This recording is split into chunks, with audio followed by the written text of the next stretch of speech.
अस्सलाम वालेकुम स्टूडेंट, कैसे हैं आप? अ, हमने कोई और टॉपिक डिस्कस किया था कि हम वर्टिकल और हॉरिजॉन्टल रेशो एनालिसिस करेंगे, लेकिन वो मतलब हायर एजुकेशन के लिए है, यानी थर्ड ईयर या फाइनल ईयर के लिए है, तो वो मैंने टॉपिक स्किप कर दिया है। इसके अलावा हम ये टॉपिक पढ़ेंगे, एक्रूवल एंड प्रीपेमेंट। आपको लगता है कि आप लोगों की क्लास नहीं हुई, ऑनलाइन क्लास नहीं हुई, तो मैम शायद फ्री होंगी या वो कहीं और बिजी होंगी। एक्चुअली मैं आप लोगों का ही लेक्चर रिकॉर्ड कर रही थी। अगर ऑनलाइन क्लास लेते तो फिर मैं ये लिखने में टाइम निकल जाता, और मेरे पास इतना कोई एक्सपीरियंस नहीं है, मेरे पास ग्राफिक स्किल नहीं है कि मैं आपको ऑनलाइन पढ़ा पाऊँ या वहाँ पे एक एक चीज़ ऑन द स्पॉट लिख के फिर बता पाऊँ। जब आपके साथ ये वीडियो शेयर होगी तब आपके पास 2 मिनट होंगे, आप जल्दी से अ, अपनी अटेंडेंस दे देना, चाहे कमेंट करना या फिर ग्रुप में देना है वहाँ कर देना, नो इशू। जस्ट टाइम बचाने के लिए ये ऑलरेडी मैंने लिख लिया है, यही डिस्कस करेंगे। और इसके अलावा एक और लेक्चर मैं ऑलरेडी रिकॉर्ड कर चुकी हूँ, उसमें बहुत ज़्यादा टाइम लगा है, 48 मिनट का वो एक लेक्चर है, जहाँ पे सिर्फ हमने ये डिस्कस किया है। देखती हूँ अगर वो आपके साथ शेयर हो जाता है तो ठीक है, वरना फिर शॉर्ट वीडियोस बना के मैं इसी तरह से आपके साथ शेयर कर दूँगी। इसकी ही कैलकुलेशन है, तो स्टार्ट करते हैं।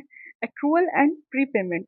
हमने बहुत सारे टॉपिक पढ़े हैं जहाँ पे सिर्फ एसेट की बात ज़्यादा हुई है।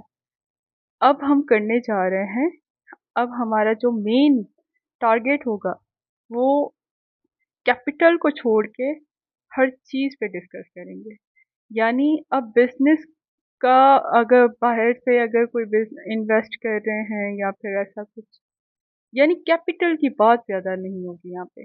यहाँ पे एक्रूअल एंड प्री पेमेंट की बात होगी। यहाँ पे ज़्यादातर जो वर्ड्स यूज होंगे वो होंगे लायबिलिटीज और इनकम या एक्सपेंसेस या एसेट, करंट एसेट, जो करंट चीज़ें हैं उन पे डिस्कस करेंगे। हमारे पास फर्स्ट ये है, हमारे असल में 4 पार्ट्स हैं ये पहला पार्ट ये है, दूसरा ये है, और 2 आगे हैं। Accrued expense. अब ये क्या चीज़ है? Expenses which have been utilised but not yet paid is called accrued expenses. वो एक्सपेंसेस जो यूटिलाइज तो हो चुके हैं, यूज तो हो चुके हैं, लेकिन पे नहीं किए, हमने पे नहीं किए। यहाँ पे एग्जाम्पल कौन से है? Wages, labour wages. यानी अगर आप किसी लेबर को हायर करते हैं, लेट सपोज किसी मैकेनिक को हायर करते हैं, तो उससे पहले काम करवाते हैं, उसके बाद उसे पे करते हैं। ये हमारे लिए एक्रूड एक्सपेंसेस है, यानी वो एक्सपेंसेस यूटिलाइज तो हो चुके हैं, लेकिन अभी तक हमने पे नहीं किया। इस चीज़ को कहते हैं accrued expense. For example, electricity bill है, इलेक्ट्रिसिटी बिल मंथ के एंड में आता है, हम पहले ही इलेक्ट्रिसिटी यूज़ कर चुके होते हैं, यूनिट्स लिखे होते हैं वहाँ पे, और वो हमें पे करना होता है बिल। इसकी नेचर क्या है? करंट लायबिलिटीज, यानी ये हम पे लायबिलिटी है, हमने पे करनी है। ये हमारे पास टॉपिक हो गया एक्रूड एक्सपेंस का। अगर बुकिश लैंग्वेज में देखा जाए तो ये कहते हैं कि an accrual arises where expenses of the business relating to the year have not been paid by the year end।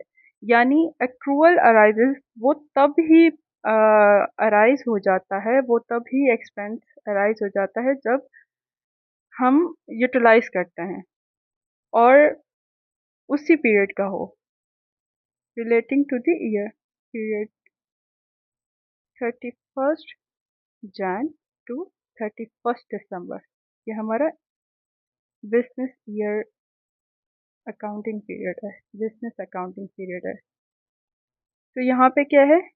इसी के रिलेटेड हो, ईयर एंड से पहले हमने वो पे करना है, वो हमारे लिए एक्रूड एक्सपेंस है, वो करंट लायबिलिटी में पे, करंट लायबिलिटी के हद में आएगा।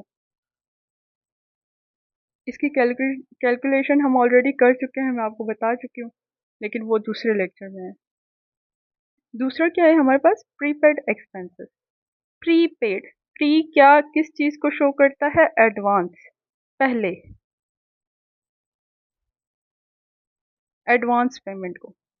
Expenses which have been paid but not yet utilised are called pre payment, यानी एडवांस पे कर लिया है हमने। इसकी एग्जांपल क्या है? Rent, fees, insurance. रेंट कैसे? अगर हम कहीं और रहने के लिए जा रहे हैं तो वो हमसे कहते हैं कि लेट सपोज 50,000 आप अभी दे दें, मंथली रेंट आप बाद में देना।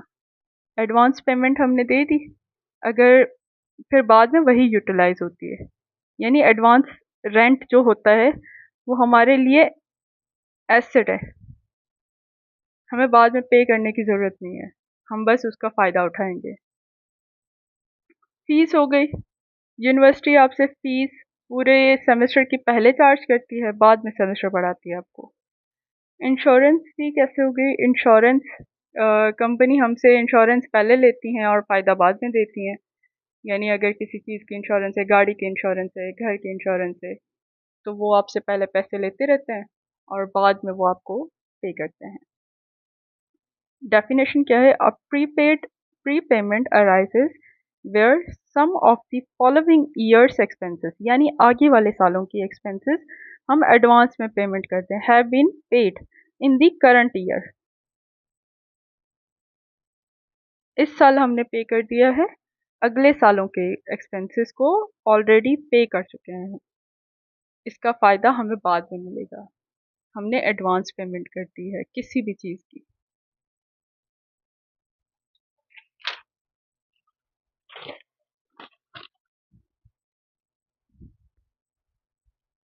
नेक्स्ट टॉपिक क्या है हमारे पास? ये थर्ड है, थर्ड हेडिंग है हमारी, एक्रूड इनकम। एक्रूड इनकम क्या है? एक्रूड इनकम कहती है services provided but no cash received yet, यानी लेट सपोज टीचर है, यहाँ पे एग्जांपल ली हुई है सैलरी की। फॉर एग्जांपल टीचर है, ऑलरेडी सर्विसेज प्रोवाइड कर चुका है, लेकिन उसकी जो सैलरी है वो मंथ की एंड में आएगी। तो क्या है कि वो सर्विसेज तो प्रोवाइड पहले कर चुका है, पूरे मंथ उसने सर्विस प्रोवाइड की है, लेकिन उसे कैश अभी तक नहीं मिला। तो ये किस तरह से होगा? लेट सपोज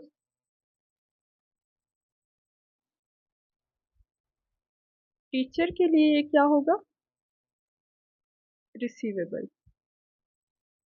लेकिन इदारे के हिसाब से देखा जाए, ऑर्गेनाइजेशन के हिसाब से देखा जाए तो ये क्या होगा? पेबल। हमारे लिए हमारे पास सिर्फ क्या है? Accrued income. एक्रूड इनकम, इसकी नेचर क्या है? करंट एसेट है हमारा। Accrued income arises when income has been incurred in the accounting period but not yet been received, यानी उसके अकाउंटिंग पीरियड में, बिजनेस के अकाउंटिंग पीरियड में वो अर्न तो कर चुका है, वो कमा चुका है, लेकिन अभी उसे पैसा मिले नहीं है। उसकी कमाई होगी लेकिन अभी तक मिले नहीं है उसे पैसे। इंटरेस्ट इनकम, अब इंटरेस्ट इनकम की कैसे है यहाँ पे एग्जांपल?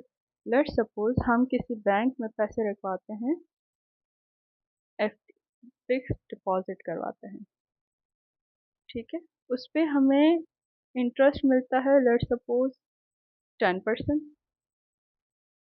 सही है? और वो इंटरेस्ट कब मिलता है? 6 मंथ्स बाद।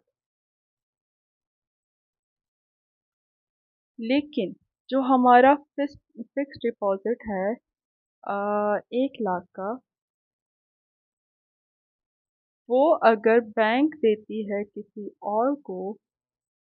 और को लोन के हिसाब से देती है, तो उसे कितना मिलता है? मंथली, मंथली अर्न करते हैं।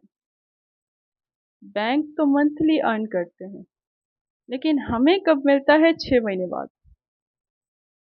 तो अब ये चीज़ क्या है? हम अर्न तो कर चुके हैं, हमारी अर्निंग तो हो गई है, हमें रिसीवेबल, हमें रिसीव्ड होना है, लेकिन बाद में हम अर्न कर चुके हैं, लेकिन अभी मिला नहीं है, 6 महीने पूरे नहीं हुए या फिर 6 महीने हो गए हैं, वो बाद में पे होगा, बैंक को हमें देना है, तो ये हमारे लिए किस अकाउंट में आएगी? इंटरेस्ट इनकम, ये हमारी इनकम है। अब क्या है प्रीपेड इनकम? प्रीपेड इनकम क्या होती है? Advance cash received but no service provided here. अगर किसी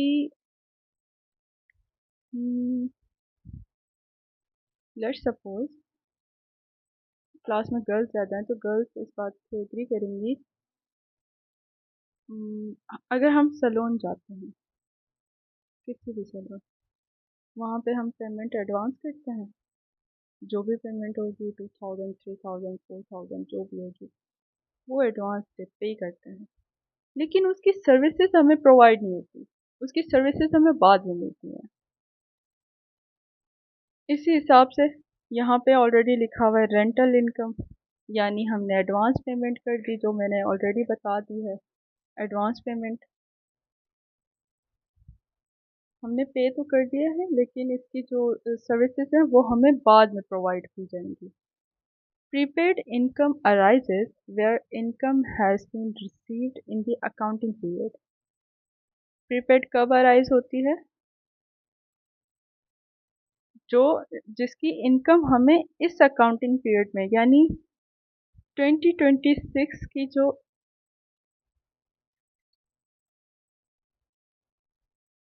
यहाँ पे हमें इनकम मिल चुकी है, लेकिन है किस साल की?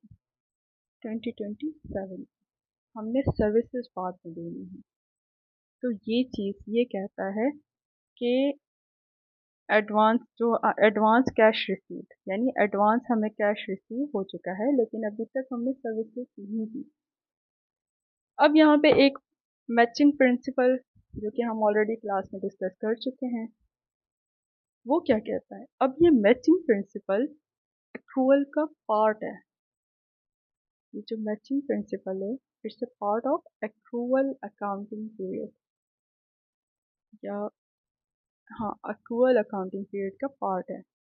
ये क्या कहता है कि expenses are recorded when they are incurred और यूटिलाइज्ड। एक्सपेंसेस तब लिखो जब वो इनकर्ड हो, यानी खर्च हो, या फिर यूटिलाइज्ड हो, आपने यूटिलाइज कर दिए हो, तब ही लिखो। लेट्स सपोज किसी भी बिजनेस है, उसका रेवेन्यू एक्सपेंसेस देन प्रॉफिट। कोई भी ऑर्गेनाइजेशन है, उसको यहाँ पे हमने क्या लिया था? रेंटल इनकम, यही कर लेते हैं। रेंटल इनकम हमें रेंटल इनकम आई है लेट्स सपोज 50,000, ठीक है। और एक्सपेंसेस, इलेक्ट्रिसिटी एक्सपेंस बिल जो करते हैं वो करते हैं 10,000। तो रिमेनिंग कितना बचे? 40,000। ये जो चीज़ है ये गलत है, ये सही नहीं है। क्यों? क्योंकि अगर रेंटल इनकम को देते हैं,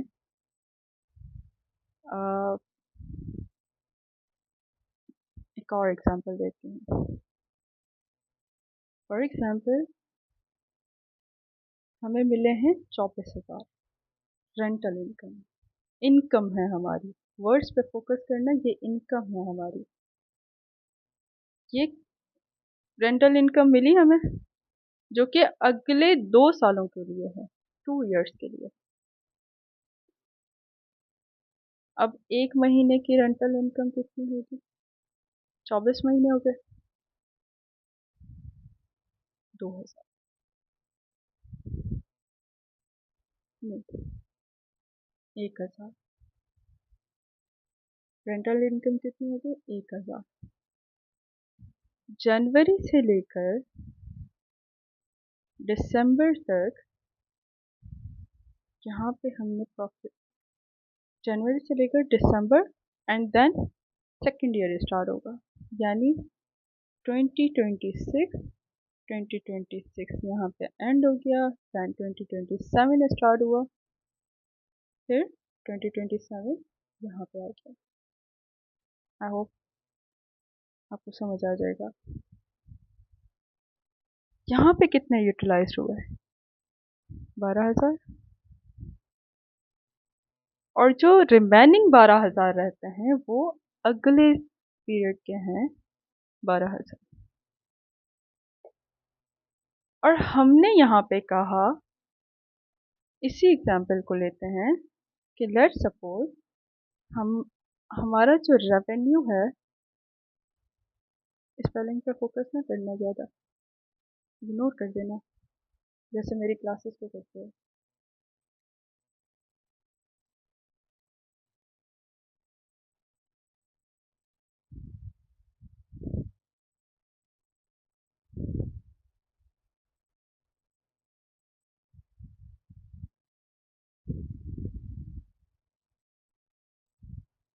सेम एग्जाम्पल ली हमने, 24,000 हमें मिले थे, एक्सपेंस कितने हुए 10,000 के, प्रॉफिट कितना मिला 14,000 का। ये गलत है, क्योंकि इसमें से जो 12,000 है वो तो अगले अकाउंटिंग पीरियड के हैं, तो यहाँ पे कैसे रिकॉर्ड कर रहे हैं? इसी की कैलकुलेशन हमने करनी है यहाँ पे, और इसी को डिफाइन करना है ताकि सेम मैचिंग प्रिंसिपल हो जाए और जो हमारा प्रॉफिट है वो सही प्रॉफिट आ जाए। ये प्रॉफिट तो गलत है ना, ये प्रॉफिट हमने रिकॉर्ड किया था, ये गलत है। हमने सही प्रॉफिट रिकॉर्ड करना है, क्योंकि इनकम कहीं से भी आ सकती है, एडवांस पेमेंट हम खुद से कहीं भी कर सकते हैं, लेकिन इसका मतलब ये नहीं है कि वो जो हम रिकॉर्ड कर रहे हो वो सही है। मैचिंग प्रिंसिपल कहता है expenses are recorded when they are incurred और utilised, no matter when cash is actually paid. यानी आप कैश पे करते हैं या कोई भी एक्टिविटी होती है, आपको रिकॉर्ड करना है, because we need to match the revenue and expenses to get the true profit. हमारा रेवेन्यू कितने साल का था? ये जो रेवेन्यू था, ये जो रेंटल इनकम थी, ये तो 2 साल की थी ना, और हमने यहीं पे रिकॉर्ड कर दिया, तो ये तो हमारा ट्रू प्रॉफिट नहीं आएगा। यही चीज़ कहता है कि revenue and expenses to get the true profit, match revenue and expenses. If matching principle is not applied, अगर हम मैचिंग प्रिंसिपल को अप्लाई नहीं करते, our profit would be wrong, गलत आ सकता है, जो कि मैंने अभी कहा है कि ये प्रॉफिट हमारा गलत है। इसी चीज़ को कैलकुलेट कर किया गया है, जो कि दूसरे लेक्चर में है, वो लेक्चर मैं दोबारा बता रही हूँ। अगर वो अपलोड हो जाता है, 48 मिनट्स का है अराउंड, वो अपलोड हो जाता है तो ठीक है, अगर नहीं होता तो इट्स ओके, मैं छोटे छोटे पार्ट्स बना के वो सॉल्व कर दूँगी।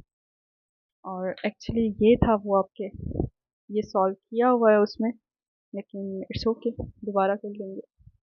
Thank you. और ये चीज़ें फाइनल में ऐड होंगी, तो मिस मत कीजिएगा।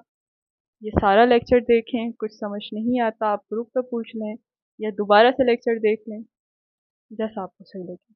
थैंक यू, अल्लाह हाफ़िज़।